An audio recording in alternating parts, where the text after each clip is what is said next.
बोले वृंदावन बिहारी लाल की जय। आपने भ्रमण कम किया होगा।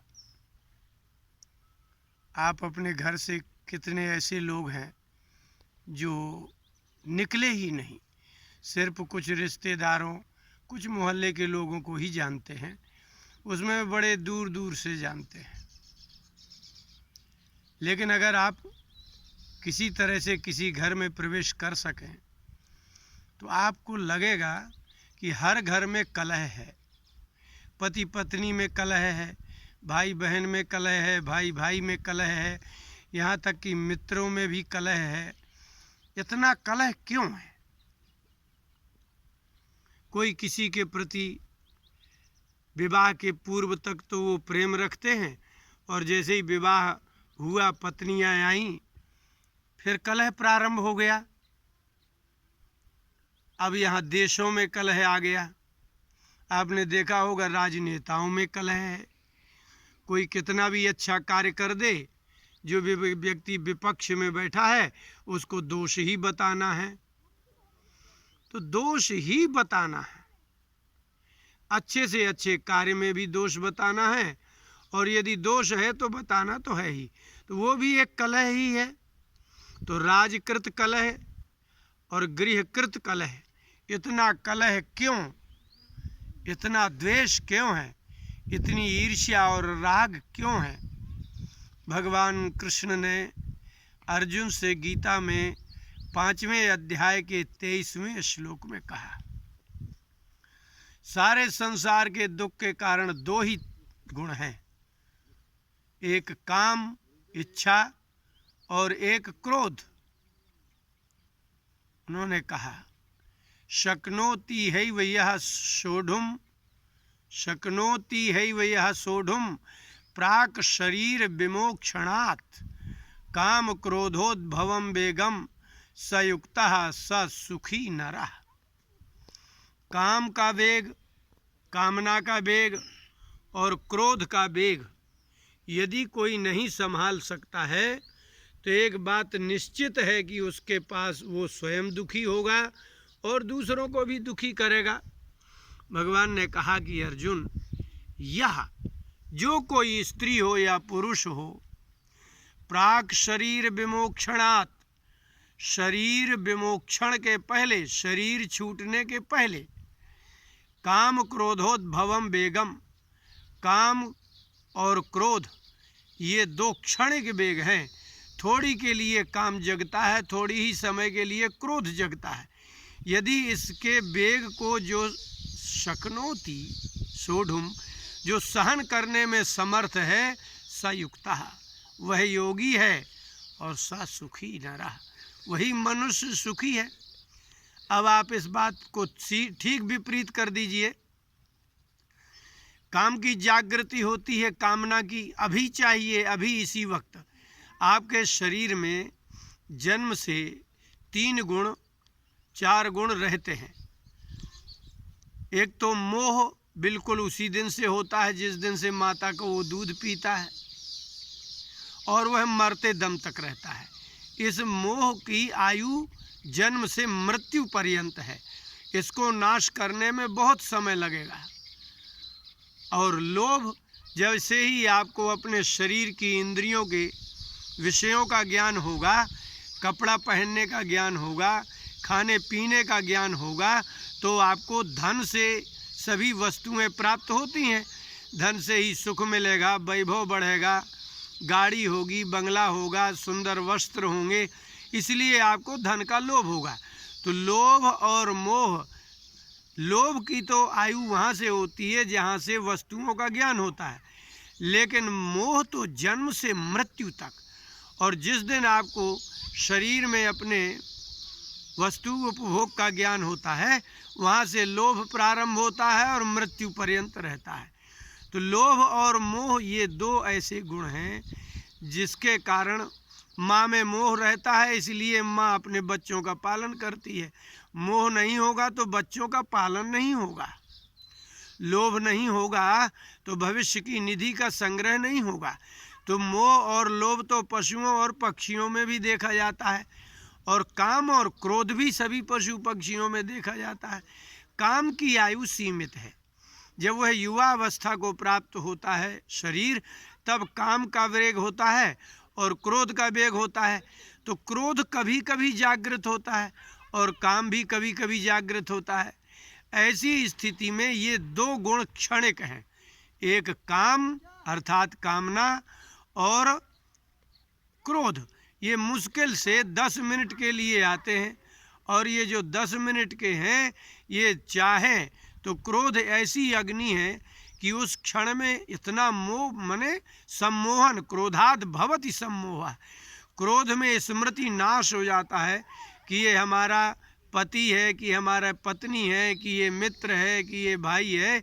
ऐसा सम्मोहन होता है कि वह जान ही नहीं सकता है, और उस समय क्रोध में जो कार्य कर जाता है उसी का नाम अपराध है। अपराध दो ही कारणों से अधिक होते हैं, या तो कामुकता बहुत हो, कामना बहुत हो। बहुत अधिक काम की इच्छा होगी, बहुत अधिक वस्तुओं की इच्छा होगी तो वह व्यक्ति बेईमान हो जाएगा। अधिक लोभ होगा तो वह संग्रही होगा। तो अधिक कामना के कारण व्यक्ति संग्रह करने लगता है। आज आप जो पूरे भारत में हर अधिकारी को घूसखोर देख रहे हैं और सभी दुकानदारों को देख रहे हैं कि 1 रुपया की चीज़ 10 रुपये में दे रहे हैं, ये क्या है? ये काम है, ये कामना है। इतनी प्रबल कामना है कि मैं सबसे श्रेष्ठ, सबसे अधिक धनवान हो जाऊं, सबसे सुविधा युक्त हो जाऊं। ऐसी कामना के कारण, ये कामना का जब वेग आता है तो व्यक्ति अपने भाई से, पिता से, परिवार से युद्ध कर बैठता है। इसलिए धन की कामना अधिक होगी, भोग की कामना अधिक होगी तो युद्ध होगा, निश्चित है। और जो क्रोध होता है तो कामात क्रोधो भी जायते, यदि कामना की पूर्ति नहीं होगी तो क्रोध निश्चित है। आप जो करना चाहते हैं यदि उसका कोई अवरोध हुआ, कोई विघ्न हुआ, यहाँ तक कि माता पिता अच्छी शिक्षा भी देते हैं तो भी सामने वाले को क्रोध की जागृति होती है। तो इसका तात्पर्य यही निकला कि क्रोध और काम, ये दो में विशेष सम्मोहन होता है। ये सम्मोहन होने के कारण ही ऐसी स्थिति बनती है। भगवान ने कहा ये दुख के कारण है। आज आप जेल में चले जाओ तो दो ही प्रकार के व्यक्ति मिलेंगे, या तो बहुत अधिक कामी लोग हैं या बहुत अधिक क्रोधी हैं, क्योंकि अपराध दो में ही होते हैं, काम और क्रोध। अपराध के अतिरिक्त तो कुछ कराते ही नहीं हैं। तो इसका मतलब है कि भगवान ने कहा कि सयुक्ता स सुखी न रहा। इसी शरीर में मरने के पहले काम की आयु कितनी है? काम की और क्रोध की, या क्रोध की तो आजीवन आयु है। आदमी को थोड़ा भी स्मृति और कुछ होता है तो क्रोध तो उसको जीवन पर्यंत आता है। 6 महीने के बच्चे को तक क्रोध आ जाता है। आज बच्चा, जो कुतिया का बच्चा है, पिल्ला, उसको भी थोड़ा सा करोगे तो वो मारने काटने के लिए दौड़ने लगता है। तो क्रोध, लोभ और मोह, तो क्रोध और मोह तो जन्म से मृत्यु तक पर्यंत रहेंगे, लेकिन लोभ की जागृति ज्ञान होगा जब वस्तुओं का, भोग वस्तुओं का और भोग्य वस्तुओं का ज्ञान होगा, तब आपको ऐसा ज्ञ होगा। तो मोह और ये लोभ और क्रोध और काम और काम की आयु बहुत छोटी है, क्योंकि भगवान ने काम की उत्पत्ति मात्र उत्पत्ति करने के लिए की है। भगवान कहते हैं प्रजनश्चास्मि कंदर्पः, मैं प्रजनन करने के लिए, संसार की उत्पत्ति करने के लिए ही तो कंदर्प स्वरूप हूँ। इसलिए काम की तो आयु निश्चित है कि युवावस्था से और कुछ अवस्था तक ही काम रहता है, इसके अतिरिक्त काम नहीं रहेगा। हाँ, कामना रहेगी, कामना रहेगी, वासना जिसको आप कहते हैं वो वासना रहेगी। लेकिन क्रोध अग्नि बहुत विशाल होती है। क्रोध के कारण अनादर होता है। हमारे पुराणों में है कि दुर्वासा ऋषि का क्रोध इतना विलक्षण है कि उनको कोई भिक्षा देने को तक तैयार नहीं रहता। द्वारका में चारों तरफ आवाज़ लगाते हैं, महाभारत में लिखा है कि आवाज़ लगा रहे हैं, किसी ने पानी को तक नहीं पूछा, क्योंकि इतना क्रोध है कि यदि थोड़ी भी गलती हो जाएगी तो ये निश्चित है कि वो क्या करेंगे, तुरंत शाप दे देंगे। आपके घरों में जितना कलह है उसका कारण सिर्फ काम और क्रोध है। तो यह सोढ़ुम शक्नोति, जो मनुष्य इस काम और क्रोध के वेग को सहन कर लेता है, स युक्तः, वो योगी है। लेकिन काम और क्रोध के वेग को बिना ज्ञान के नहीं आप सहन कर सकते हैं। इसके लिए आपको किसी महापुरुष की शरण में जाकर के उसका ज्ञान लेना पड़ेगा। संसार के विषय का ज्ञान, माया के विषय का जब आपको ज्ञान होगा तो संसार के शारीरिक उपभोगों से थोड़ी विरक्ति होगी। जब विरक्ति होगी और उदारता आएगी, तो या तो उदारता आ जाए या विरक्ति हो जाए। तो विरक्ति और उदारता ये सिर्फ महापुरुषों की सत्संग से ही होती है, अन्यथा होती ही नहीं है। इसलिए भगवान ने कहा कि संसार में जब भी दुख होगा, जब भी विघटन होगा, जब भी विग्रह होगा, युद्ध होगा, उसका कारण सिर्फ कामना और क्रोध होगा। आप बार बार क्रोध करेंगे तो आपका कोई न सेवा करेगा और न कोई मानेगा। इसलिए उन्होंने 5वें अध्याय के 23वें श्लोक में गीता में भगवान ने कह दिया कि काम क्रोधोद्भवम वेगम, ये वेग है, ये सदा नहीं रहते हैं, ये अंतर्हित रहते हैं। इसलिए काम अंतर्हित है, क्रोध अंतर्हित है। क्रोध की उत्पत्ति हमारी कामना की पूर्ति में विघ्न के कारण होती है और काम की उत्पत्ति अधिक कामना के कारण होती है। इसलिए इसको सत्संग के द्वारा, स्वाध्याय के द्वारा, अभ्यास के द्वारा, और ये मन में ही होते हैं, इनके द्वारा ही आप इन दोनों को कंट्रोल कर सकते हैं। इसलिए काम और क्रोध के वेग को जिनने नहीं सहा, उनके ही परिवार में कलह हो गया, विघटन हो गया, अलग अलग हो गया। उनकी कामना है हमारा पति अधिक कमाता है, पूरे घर में खर्च हो रहा है, बस भाई हमारा हमारे पास ही रहे। तो लोभ की अधिकता हो गई, कामना अधिकता हो गई, उसका इतना वेग बढ़ा कि आप अपनी वस्तु किसी को देना नहीं चाहते। तो कामना और क्रोध के कारण स्नेह का नाश होता है, प्रीति का तो नाश होता ही है, और इसके साथ साथ ज्ञान का भी विनाश हो जाता है। और ज्ञान नष्ट हुआ नहीं कि आप साक्षात पशु और क्रूर हिंसक पशु के समान हो जाते हैं, आपको ममता और नष्ट हो जाती है।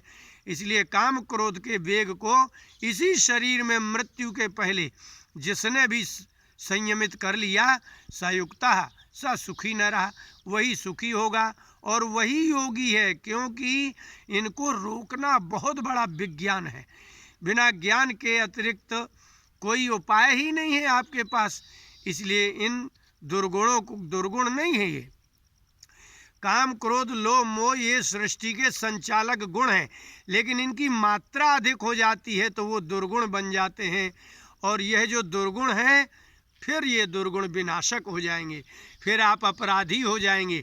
आज सारे जो जितने आपको संसार में दुख और अपराध दिख रहा है, जेल भरे पड़े हैं, सभी जितने भी सरकारी कर्मचारी हैं, कोई व्यक्ति ऐसा नहीं है यूँ कि जो घूस ना लेता हो, आपका काम ही नहीं करते। इसका तात्पर्य है कामना का वेग, फिर उनका दुष्परिणाम चाहे जेल ही और राजदंड ही क्यों ना हो। इसलिए वास्तव में भगवान के दंड से बचने के लिए और संसार के दंड से बचने के लिए, संसार में स्नेह और सम्मान प्राप्ति करने के लिए शरीर छोड़ने के पहले काम और क्रोध के वेग को शांत करना होगा। आपके बच्चों का विवाह होने के बाद आपकी पुत्र वधुएँ आती हैं, आपका क्रोध सदा रहेगा, पति पत्नी में कलह रहेगा, आपकी पुत्र और आपके पुत्र वधु कभी सम्मान नहीं करेंगे। तो सम्मान आपका काम और क्रोध के वेग को शांत करने के बाद ही होगा। काम क्रोध का वेग अगर शांत नहीं हुआ तो न जीवन में आपको कभी सम्मान मिलेगा, न यश मिलेगा, न प्रतिष्ठा प्राप्त होगी, न परिवार में शांति रहेगी। बोली वृंदावन बिहारी लाल की जय।